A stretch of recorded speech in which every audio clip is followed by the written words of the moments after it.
It is the big day today. India's union budget is out. I present the budget for 24-25. It was her 7th consecutive budget speech, the most by any finance minister in this country. We need to focus on 4 major costs. This model shall showcase Vikas B, Virasat B in our growth trajectory. The response of the government is too little and will have only little impact on the grave unemployment situation. Very little in terms of any good creative ideas when it comes to generating more jobs in our economy. In the last 10-15 years, budget has not been for the middle class. I have 2 announcements to make for those opting for the new tax regime. 2 tax regime is a bad idea. We pay taxes when we earn money, when we spend money, and even when we invest money. Wherever we go, whatever we do, the government has one hand in our back pocket. So the budget 2025 has been announced and the budget can be classified into 4 themes. 4 majorly इसमें themes रखी है government ने जिन पे वो काम करने की कोशिश कर रहे हैं, जिसमें हम इसको डिस्ट्रीब्यूट कर सकते हैं. पहली जो थीम होगी वो एम्प्लॉयमेंट और स्किलिंग की होगी, और दूसरी MSMEs के लिए है, और तीसरा फार्मर्स एंड रूरल डेवलपमेंट में काफ़ी ज़्यादा जोर दिया है गवर्नमेंट ने इस वाले बजट में, और चौथा as usual the middle class, उनके लिए क्या है उस पर बात करेंगे. पहली चीज़ जो है एम्प्लॉयमेंट, उसमें गवर्नमेंट जो है एम्प्लॉयमेंट फैसिलिटेट करना चाहती है क्योंकि अनएम्प्लॉयमेंट आप देख रहे हैं ऑलमोस्ट सारे स्टेट्स में बहुत ऊपर है. तो स्किलिंग और अदर अपॉर्चुनिटीज़ जो है वो अनाउंस की गई है for 4.1 crore youth over a period of 5 years. तो उसमें जो पहली स्कीम उन्होंने लॉन्च की है उसमें 1 मंथ वेज दिया जाएगा to all persons who are newly entering the work force in formal sectors. अब इसमें क्या किया जाएगा कि EPFO के तहत आप जो कॉन्ट्रीब्यूशन देते हैं उसमें direct benefit transfer of 1 month salary होगा, जो कि 3 इंस्टॉलमेंट्स में होगा, जो कि कैप्ड है 15,000 पे, और उसमें एम किया जा रहा है कि 2.1 करोड़ यूथ को हम इससे फैसिलिटेट करेंगे और उनको बेनिफिट होगा. तो पहली स्कीम तो फर्स्ट टाइमर्स के लिए, उनके लिए जो पहली बार जो अपना नया फ्रेश जॉब स्टार्ट कर रहे हैं. Second is job creation in manufacturing. तो मैन्युफैक्चरिंग में दूसरी स्कीम गवर्नमेंट ने लाई है कि मैन्युफैक्चरिंग को थोड़ा सा बूस्ट करने के लिए, हमारे मैन्युफैक्चरिंग सेक्टर को थोड़ा सा फैसिलिटेट करने के लिए जो दूसरी स्कीम है उसमें भी इंसेंटिवाइज किया जाएगा फर्स्ट टाइम एम्प्लॉयज़ को, और उसमें एम्प्लॉय और एम्प्लॉयर दोनों को बेनिफिट करने की बात की जा रही है. उसमें भी EPFO कंट्रीब्यूशन के थ्रू उनको बेनिफिट किया जाएगा in first 4 years of employment, पहले 4 साल, जो कि 30 लाख यूथ एक्सपेक्टेड है कि इससे बेनिफिट होगा. तीसरा है एम्प्लॉयर फोकस स्कीम, और उसमें जो एम्प्लॉयर है उसको भी थोड़ा सा फैसिलिटेट करने की कोशिश की जा रही है. उसमें all additional employment with in a salary of 1 lakh, अगर 1 लाख से नीचे आपकी सैलरी है तो उसमें उसको काउंट करके गवर्नमेंट रीइंबर्स करेगी 3,000 per month for first 2 years, और उसमें वो 3,000 जो है उसकी EPFO कंट्रीब्यूशन में हर साल जाता रहेगा. और इसमें कहा जा रहा है कि 50 lakh people to be incentivised. इसमें टारगेट किया जा रहा है कि 50 लाख जो लोग हैं उनको इंसेंटिवाइज किया जाएगा इस स्कीम से. तो ये 3 स्कीमें हैं जो मेजरली फोकस करती हैं एम्प्लॉयमेंट और स्किलिंग पे. इसमें एक और चीज़ है जो वुमेन का पार्टिसिपेशन है वर्क फोर्स में, उसको लेके जो बात की जाती है हमेशा, तो उसमें गवर्नमेंट ने जो इस साल बजट में कहा है कि वो पार्टिसिपेशन बढ़ाने के लिए वर्किंग वुमेन हॉस्टल्स बनाएंगे in collaboration with the industry. तो वो इसीलिए ताकि वुमेन का जो है कंट्रीब्यूशन हमारे वर्क फोर्स में बढ़े और उनकी जॉब क्रिएशन में थोड़ी सी ईजी और उनका जो है पार्टिसिपेशन बढ़ जाए. उसके बाद अभी रिसेंटली इकोनॉमिक सर्वे भी आई थी, और इकोनॉमिक सर्वे में जो एक चीज़ दिखी हमें, उसका डायरेक्ट हमें जो उसका आंसर सीधे बजट में देखने को मिला, क्योंकि इकोनॉमिक सर्वे इस साल हाईलाइट कर रही थी कि इंडिया में 7.85 मिलियन जॉब्स की ज़रूरत है हर साल, वो भी नॉन फार्म सेक्टर्स में अंटिल 2030, ताकि वो अपने जो है इकोनॉमिक ग्रोथ और सोशल इंक्लूजन को सस्टेन कर पाए. तो उसका डायरेक्ट रिस्पॉन्स हमने देखा कि बजट में आया, क्योंकि एजुकेशन और अपस्किलिंग और जॉब्स पे बहुत ज़्यादा फोकस था. हालांकि this is on paper, we don't know कि रियलिटी ग्राउंड पे कैसे उसको इम्प्लीमेंट किया जाएगा, but in terms of budget यहाँ पे एलोकेशन में बात की जा रही है इसकी. तो एजुकेशन और अपस्किलिंग में अगर आप देखें तो गवर्नमेंट एक स्किलिंग प्रोग्राम लॉन्च करने जा रही है, जो कि कोलैबोरेशन होगा स्टेट गवर्नमेंट के साथ, जहाँ इंडस्ट्री अपस्किल करेगी तकरीबन 20 लाख लोगों को, जो 20 लाख यूथ है उनको over a period of 5 years. यहाँ भी कोलैबोरेशन होगा स्टेट गवर्नमेंट इंडस्ट्री का, और गवर्नमेंट फैसिलिटेट करना चाहती है कि यूथ को जो है ज़्यादा से ज़्यादा जॉब्स मिल पाएँ. उसके बाद जो एक और चीज़ इसमें उन्होंने की है स्टूडेंट्स के लिए, वो है कि लोन्स देना शुरू कर दिया है गवर्नमेंट ने. वो पहले भी होते थे लेकिन उस पर फोकस इस बार थोड़ा ज़्यादा है. More loans will be provided to students now and अगर इसमें डीप थोड़ा जाए तो इसमें लोन्स अप टू 7.5 lakhs अगर आप ले रहे हैं तो ये 25,000 स्टूडेंट्स को हर साल मिलेगा, लेकिन उसमें गारंटी गवर्नमेंट देगा आपको, अपने प्रमोटेड फंड वो देंगे और उसकी गारंटी पे आपको ये लोन मिल जाएगा। And second scheme is loans up to 10 lakh rupees, जिसमें हायर एजुकेशन के लिए आपको लोन मिलेगा, लेकिन उसमें ये है कि आपको डोमेस्टिक इंस्टीट्यूट्स के लिए ये लोन मिलेगा हायर एजुकेशन के लिए, ये कैप्ड है 10 लाख रुपीज़ पे।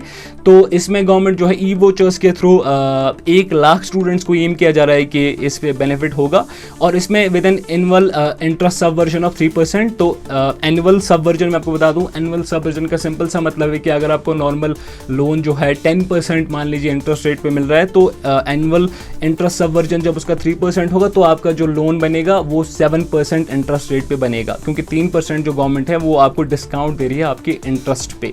तो ये तो बात होगी हमारी एजुकेशन और अपस्किलिंग पे। अब इसमें गवर्नमेंट तो कोशिश कर रही है एम्प्लॉयमेंट बढ़ाने की, but my personal opinion is कि when you talk to somebody who has been working in the industry और who has an experience of the industry, they would tell you कि प्राइवेट सेक्टर में industry experts को कोई दिक्कत नहीं है freshers को हायर करने में, until unless they are skilled enough. तो दिक्कत आई डोंट थिंक जॉब्स की दिक्कत नहीं है, दिक्कत है कि रिपोर्ट भी आई थी अभी कि जो यहाँ पे ग्रेजुएट्स निकल रहे हैं पूरे इंडिया में, तो वो दे आर नॉट एम्प्लॉयबल, वो उस मयार पे स्किल्ड नहीं है जहाँ इंडस्ट्री को चाहिए। तो इस वजह से जो इंडस्ट्री जो है कतराती है फ्रेशर्स को अपॉइंट करने से। I think more focus should be on changing the curriculum of the universities and colleges rather than creating these schemes, क्योंकि इन स्कीम्स का मुझे लगता है ग्राउंड इम्प्लीमेंटेशन बहुत इम्पैक्ट बहुत कम होने वाला है। रादर देन अगर गवर्नमेंट इस पर काम करे कि हमें स्टूडेंट्स को अपस्किल करना है, तो that would be a far better idea, I would say. This is a personal opinion. तो सेकंड पॉइंट इज MSMEs। तो MSMEs बैकबोन रही है इंडियन इकोनॉमी का। तो इसमें आपको मैं इसमें एक डेटा बताता हूँ कि जो 6 करोड़ MSMEs अभी फंक्शनल है पूरे इंडिया में, वो 11 करोड़ जॉब्स क्रिएट कर रही हैं अभी। 6 crore MSMEs are creating 11 crore jobs in this country right now, and this sector contributes approximately 30% to India's GDP। तो इंडिया के GDP में 30% कंट्रीब्यूशन MSME से ही आता है, and also approximately it contributes 50% of India's exports, तो वो भी MSME से आता है। तो इसीलिए ज़्यादा फोकस हमने देखा कि बजट में था MSMEs पे, जो कि होना भी चाहिए।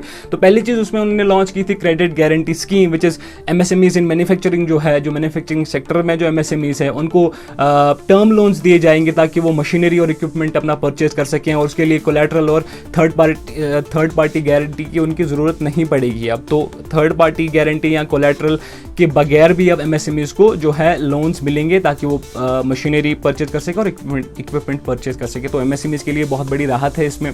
और दूसरा जो हमने देखा कि असेसमेंट मॉडल जो है वो चेंज हुआ है। अब असेसमेंट मॉडल का मतलब है कि अगर कोई MSME पहले छोटी है या उस स्केल पे ऑपरेट नहीं कर रही, तो जब वो लोन लेने जाते थे तो कोई थर्ड पार्टी उनके लिए उसको असेसमेंट करके देती थी कि वेदर इनको बैंक को इन्हें लोन देना चाहिए या नहीं देना चाहिए। इस बजट में क्या हुआ है कि PSUs जो है पब्लिक सेक्टर अंडरटेकिंग्स या पब्लिक सेक्टर बैंक्स जो है, उनको बोला गया है कि आप इन हाउस कैपेबिलिटी बिल्ड कीजिए, अपने खुद के जो आप असेसमेंट तैयार कीजिए किसी MSME के लिए, तो उनको थर्ड पार्टी के पास जाने की ज़रूरत ना पड़े। जब भी आपके पास क्रेडिट के लिए आए, लोन के लिए आए, तो they should not rely on any other third party और external assessment. You have to build your in-house capability to access MSMEs credit. So this is another good step for support of MSMEs. MSMEs को credit support देने की बात की गई है कि उनको स्ट्रेस पीरियड में क्रेडिट सपोर्ट मिलेगा गवर्नमेंट की तरफ से, यानी कि अगर कोई MSME बंद होने की कगार पे है या वो MBA बनने की कगार पे है, तो गवर्नमेंट आगे आके उनको सपोर्ट करेगा और उनको स्ट्रेस पीरियड में जो है डिफ़ॉल्ट होने की कगार पे अगर वो है तो वहाँ उनको हेल्प करेगा, जो कि मुझे लगता है बहुत अच्छा मूव है। अब बात करते हैं रूरल इकोनॉमी और फार्मर्स की।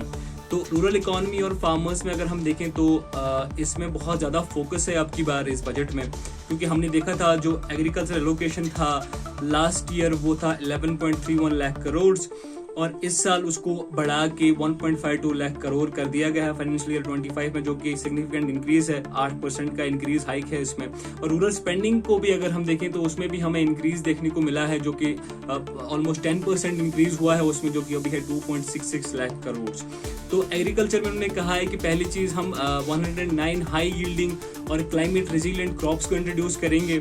उसमें वो फील्ड क्रॉप्स या हॉर्टिकल्चर क्रॉप्स भी हो सकती हैं और उनको रिलीज किया जाएगा, ताकि जो हमारा जो क्लाइमेट का इम्पैक्ट हो रहा है अभी हमारी कल्टीवेशन पे, वो इन टर्म्स ऑफ मानसून शिफ्ट हो गया या अनइवन रेनफॉल हो गया या हमारा हीट वेव हो गया, तो उसको काउंटर करने के लिए, गवर्नमेंट के एरिया की सपोर्ट करने के लिए हम क्लाइमेट रेजिलिएंट वैरायटीज अब इंट्रोड्यूस करने जा रहे हैं। बजट में नेशनल फार्मिंग की भी बात की गई है कि नेशनल फार्मिंग को सपोर्ट मिलेगा, जिसमें कहा गया कि 1 करोड़ फार्मर्स को हम जो है नेशनल फार्मिंग के लिए ट्रेन करेंगे, उनको सिखाएंगे अगले 2 साल में। और इसी के साथ साथ कहा गया कि जो 10,000 रिसर्च सेंटर्स होंगे वो इस्टेब्लिश किए जाएंगे, ताकि वहाँ पे जो यही है कि जो नए ज़माने के तौर तरीके हैं, जो कल्टिवेशन में जो इनोवेशंस होनी है, जो टेक्नोलॉजी का वो इंटरवेंशन है, वो सिखाया जाएगा ताकि मैक्सिमम प्रोडक्टिविटी अचीव हो सके। इसी तरह PMGSY में कहा गया कि 25,000 विलेजेस को कनेक्टिविटी प्रोवाइड की जाएगी, जो कि PMGSY स्कीम के तहत ही होगा। तो ये मोटा मोटा रूरल इकोनॉमी और फार्मर्स के बारे में जो है, इस बारे में जो बजट में बात हुई है। इसके बाद जो मोस्ट इंपॉर्टेंट पार्ट आता है बजट का, वो टैक्सेस और मिडिल क्लास के लिए क्या है। New tax regime, the tax rate structure is proposed to be revised as follows. Income tax. Personal income tax. Income tax. India's Finance Minister Nirmala Sitharaman has announced revised personal income tax slabs that are aimed at reducing the tax burden on the salaried employees. Two-tax regime is a bad idea. It will lead to tax arbitration. तो इस बार हमें देखने को मिला कि tax slabs जो है उनको रिवाइज किया गया। जो न्यू टैक्स रिजीम के तहत टैक्स स्लैब्स थे उनको रिवाइज कर दिया गया। रिवाइज टैक्स स्लैब्स आप देख सकते हैं। इसी के साथ साथ एक स्टैंडर्ड डिडक्शन मिलता था सैलरीड एम्प्लॉयज को, जो पहले 50,000 रुपए हुआ करता था, अब उसको बढ़ा के 75,000 कर दिया गया है। हालांकि बहुत ज्यादा इससे कोई फर्क नहीं पड़ेगा, लेकिन ये पॉइंट मेंशन करना जरूरी है।